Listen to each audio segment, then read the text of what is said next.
30 दिन पूरे हुए दिल्ली सरकार यानी अरविंद केजरीवाल की सरकार को। आइए जरा 30 दिन का लेखा जोखा जरा बैठिए हमारे साथ, सुनिए उनकी बात। पिक्चर चालू करो बे। नमस्कार, मैं हूं पुण्य प्रसून वाजपेयी। आज बात दिल्ली के मुख्यमंत्री अरविंद केजरीवाल से। अरविंद केजरीवाल जी, बहुत बहुत स्वागत है। हाथ इसलिए मिला रहे हैं कि 30 दिन हो गए, 720 घंटे। देश ऐसे ही गिन रहा है, एक एक घंटा, एक एक मिनट। ये सरकार जाए कब? तो सरकार गिर कब रही है? गजब बेइज्जती है। सरकार गिर कब रही है ये तो ऊपर वाला जानता है, लेकिन हम लगे हुए हैं जितना भी समय है। Sorry sorry sorry sorry sorry. आपको याद होगा जब सरकार बनी थी तो हमें तो पता नहीं था ये वोट ऑफ कॉन्फिडेंस जीतेंगे नहीं जीतेंगे।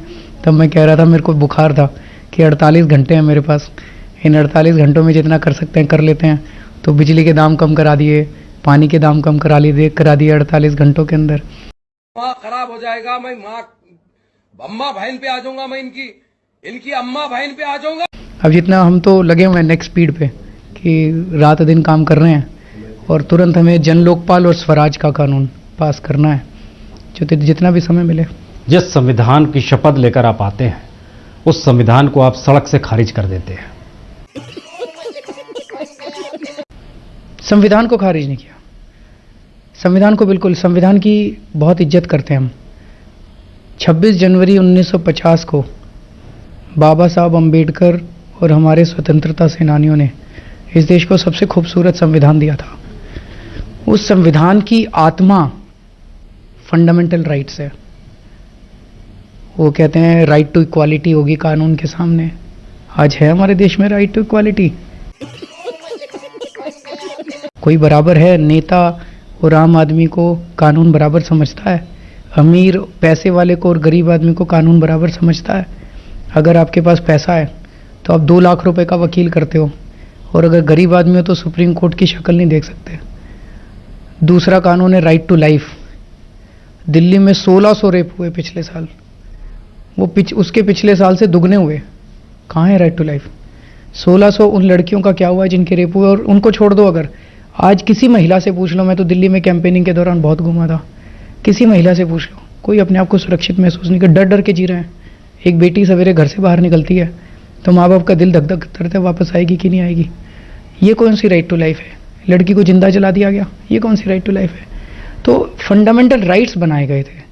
और संविधान में और बहुत सारी कि एक राष्ट्रपति होंगे, एक उपराष्ट्रपति होंगे, एक काउंसिल ऑफ मिनिस्टर्स होगा, प्रधानमंत्री होगा, मुख्यमंत्री होंगे, उसके मंत्री होंगे, उसके इससे ये होगा, जज होंगे, उसके अफसर होंगे, फलाना। ये अबे जल्दी बोल, कल सुबह पनवेल निकलना है। सारा ढांचा है।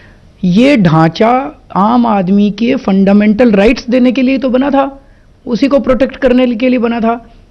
आज अगर एक मंत्री को कुछ हो जाए तो कहते हैं संविधान को खतरा हो गया, संविधान को खतरा हो गया। और एक आम आदमी के फंडामेंटल राइट्स रोज पर खच्चे उड़ रहे हैं, उसको खतरा नहीं। तब कोई नहीं कहता। एक मंत्री के घर का शीशा टूट गया, ये बड़ी अच्छी बात कही आप। 12 पुलिस वाले सस्पेंड कर दिए, संविधान को खतरा पैदा हो गया। महिलाओं का रेप हो गया, एक एसएचओ सस्पेंड नहीं होता। महिला को जिंदा जला दिया गया, एक कोई तो मेरा ये कहने का मतलब है कि ये सारा तामझाम जो है, इसने अपने आप को संविधान मान लिया कि हम संविधान है। हमारी जिंदगी को खतरा, हमारे बंगले को खतरा, हमारी गाड़ी को खतरा, हमारे ड्राइवर को खतरा, तो संविधान को खतरा। इसको बदलना पड़ेगा। दिल्ली चुनाव के लिए जब तैयार हो रहे थे तब ये बातें जहन में नहीं आ रही थी? नहीं, कौन सी कुर्सी पर बैठने वाले हैं, उसकी क्या सीमाएं हैं, कॉन्स्टिट्यूशन ने दिल्ली गवर्नमेंट को क्या राइट्स दिए हुए हैं, सीएम के पास क्या हक है, इसकी जानकारी आपको तब नहीं थी? तो सर 2 चीजें हैं, बड़ा इंटरेस्टिंग क्वेश्चन। हमने उस टाइम भी यही बोला था। लोग हमसे पूछते थे कि दिल्ली पुलिस तो आपके कंट्रोल में नहीं है। मैंने कहा जी हम तो मानते हैं दिल्ली पुलिस हमारे कंट्रोल में नहीं है, लेकिन दिल्ली पुलिस को ठीक कर लेंगे जनता से मिल के। जनता ठीक करेगी दिल्ली पुलिस को। जनता सारी बेबस है क्या? हमारा मकसद चुनाव लड़ना नहीं है, हमारा मकसद चुनाव लड़के सत्ता हासिल करना नहीं है। हमारा मकसद है देश की जनता को खड़ा करना, देश की जनता को तैयार करना। देश की जनता में गुस्सा भरा पड़ा है, देश की जनता बहुत दुखी हो चुकी है। बस ज़रूरत थी इनको सबको संगठित करने की, वो धीरे धीरे संगठित होती जा रही है। आज देश की जनता, दिल्ली की जनता ने कम से कम एक वो आज़ादी की सुगंध ले ली है, लवणे न भोजन, एक वो आज़ाद महसूस का। आज दिल्ली के अंदर चले जाइए, आप कल 10 ऑटो में घूमिए और लोगों से पूछिए वैसे ही कि भाई कैसा लग रहा है। जनता ये कह रही है जी पिछले 1 महीने के अंदर काफ़ी बदलाव आया है।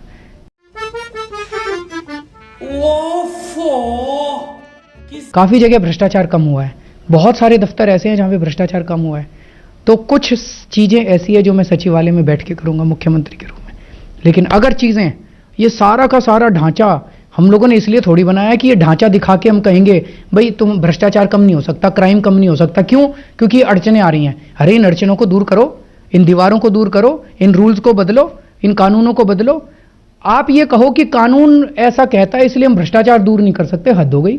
कानून भ्रष्टाचार को प्रोटेक्शन देने के लिए है कि कानून नहीं अरविंद जी, एक चीज बताइए, आप सचिवालय की छत पे चढ़ जाते हैं, आप ये मैसेज देना चाह रहे हैं कि अब कानून जो बनेगा वो सड़क पर जनता के साथ सीधी राजनीतिक भागीदारी से बनेगा। सुप्रीम कोर्ट मैटर नहीं करता है, पार्लियामेंट मैटर नहीं करती है, क्योंकि वहां पर बैठे राजनेताओं और जजेस ने इस दौर में अपने हित के लिए पूरे संविधान को लागू कर दिया। मैसेज ये है क्या?